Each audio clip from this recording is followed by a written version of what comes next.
Okay, so this video is going to talk about some of the applications of utilitarian theory.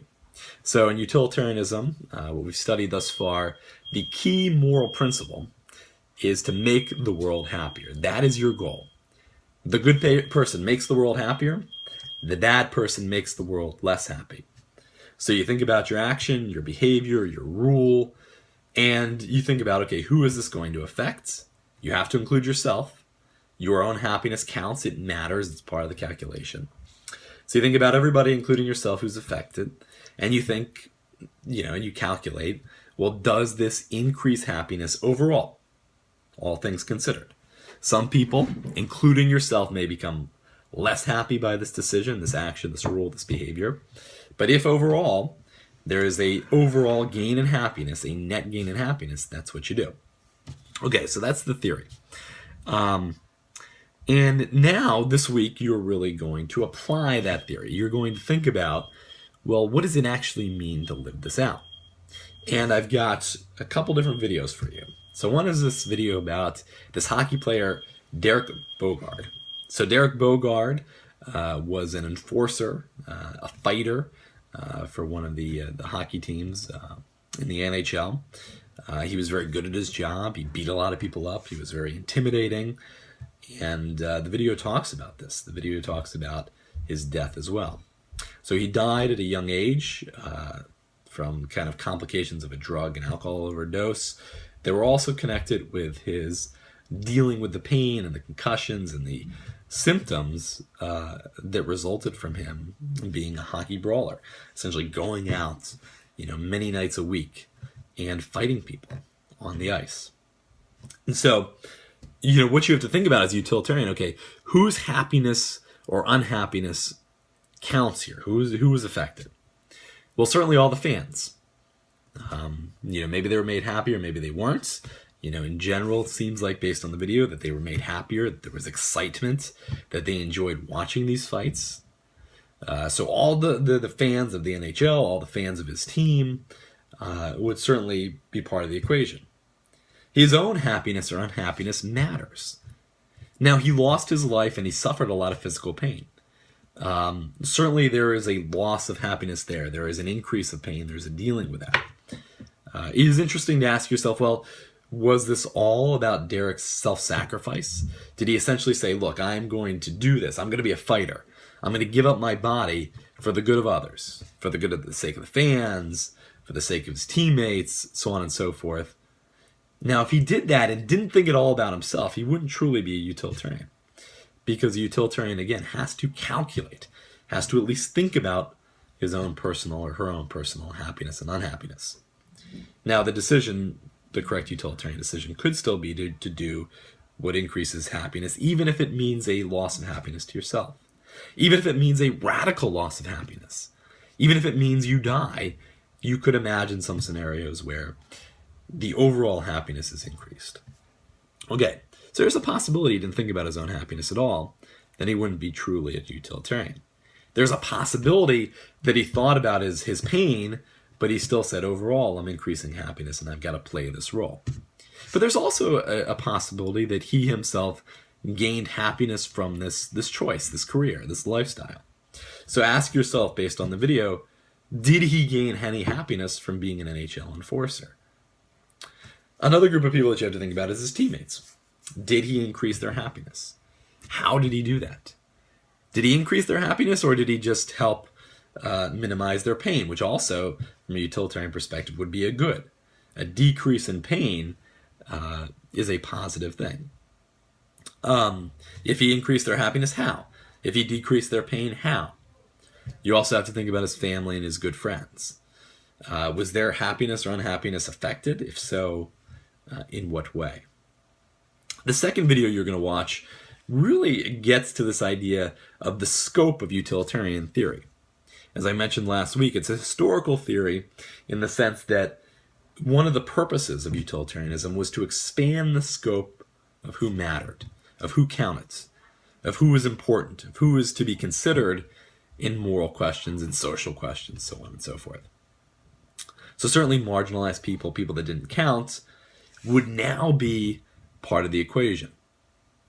But with utilitarian theory, if you continue to pursue it, the consequences of this pursuit is that, well, other creatures could count as well. Because the only thing that matters is not that you have a soul or not that you have a necessarily a rational brain. What matters is whether you can feel pain and pleasure. And so if you think about utilitarianism in this term, then animals, certainly, at least many animals, can feel pleasure and experience pain. So if that is true, then they are part of the equation. You've got to think about, well, am I affecting animal happiness or unhappiness? Am I causing, by this decision, animals' pain, or am I increasing their pleasure? Okay, so you've got to think about it. You've got to consider it. Whereas previously, you may not have even thought about animals. They're not really that important. They're not as valuable as human life, for example. So in the video, the vegetarianism video, it's one of these kind of classic videos showing you the pain and the suffering that animals feel in the factory farming system. And certainly they're put through a lot of pain. Certainly they suffer. Certainly you can argue that for most of their life they are in agony, they're prevented from doing what's natural to them. So in the video is making a vegetarian argument. The video is saying you should become a vegetarian. Now whether you do or not, I leave up to yourself. But what is interesting to think about in relationship to the Course and this utilitarian theory is the idea of pleasure and pain. Is the pleasure that we can get from eating a good meal, a meat-filled meal, is that worth the pain that these animals suffer? So think about, and don't just superficially answer this question, think about it more deeply. What kind of pleasure do you get from eating meats? Socially, are there joys that are associated with sharing meat at a meal with family and friends? Would that be lost?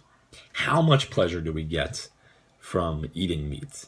How much pain would be involved in going to a vegetarian option? Certainly the video is going to make the argument that becoming a vegetarian involves little or no pain to human beings. In fact, the video argues that it actually increases human pleasure.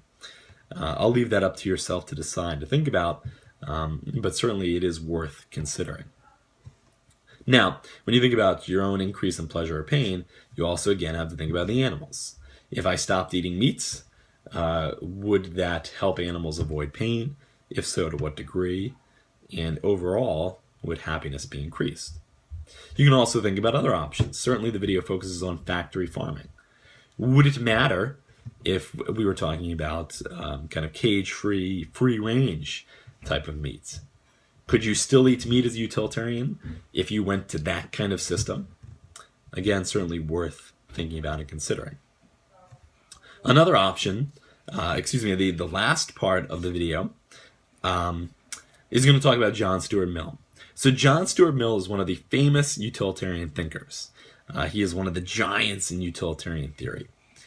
And he makes this argument, essentially, this excerpt that you're going to read.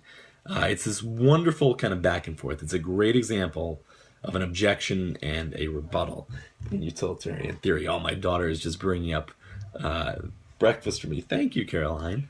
Thank you very much. Breakfast while doing an office video. Thank you. Okay, so John Stuart Mill makes this argument, and he takes up the objection. So essentially, he's defending utilitarianism, and the objection is from those people that critique it, those people that don't agree with utilitarianism, is, well, if you live like a utilitarian and you make the center of your utilitarian moral theory pleasure, then people are going to live like animals. People are just going to pursue pleasure all the time. They're going to focus on what feels good in the moment. Eat, drink, have sex, focus on short-term goals, all that kind of stuff. And essentially, the critics are saying you'll live like an animal. Now, John Stuart Mill disagrees, and he says, look, if you understand human happiness and human pleasure, you'll also understand that there are more deep, more profound, more fulfilling senses of pleasure in the human being can experience. So, for example, my daughter, as I just mentioned, brought me up breakfast in the office, and she brought me up a delicious smelling pancake. Right now, physically, I want to eat this pancake. It smells great. It's going to give me a lot of kind of physical pleasure to eat this, and it's complete with syrup, so it was a good job by my daughter. But look, if I did that, I would have to interrupt the video. I'd have to stop the video. And that would cause me and you great spiritual agony. You wouldn't be able to hear the end of the story. You wouldn't be able to hear the end of the objection. And that, of course, would be very sad on a kind of intellectual, emotional, spiritual level. And John Stuart Mill essentially says, human beings, when they experience both physical pleasure and emotional, spiritual, intellectual pleasure, they recognize that there's something more deeply fulfilling about the emotional, spiritual, intellectual pleasures. And he says that's true of anybody who's experienced both. And that is why human beings won't live like animals. They won't live like animals because human beings recognize, yeah, I could live for the moment all the time, and it might be fun on certain occasions, but it would also mean giving up some of these higher order pleasures, and I won't do it if I've experienced both, because I recognize there's something more valuable about the higher level pleasures. And I'll leave you with this example. If you won the lottery, what would you do? Would you go to an island? Would you just kind of lay out in the sun all the time, drink beers, party? Would that be fulfilling? Would that be satisfying? Would that be a worthwhile life? Or would that kind of life be fun, and certainly have moments of happiness, but would it ultimately not bring you the most profound sense of joy? And with that, I'll close up this week and I'll eat my pancake.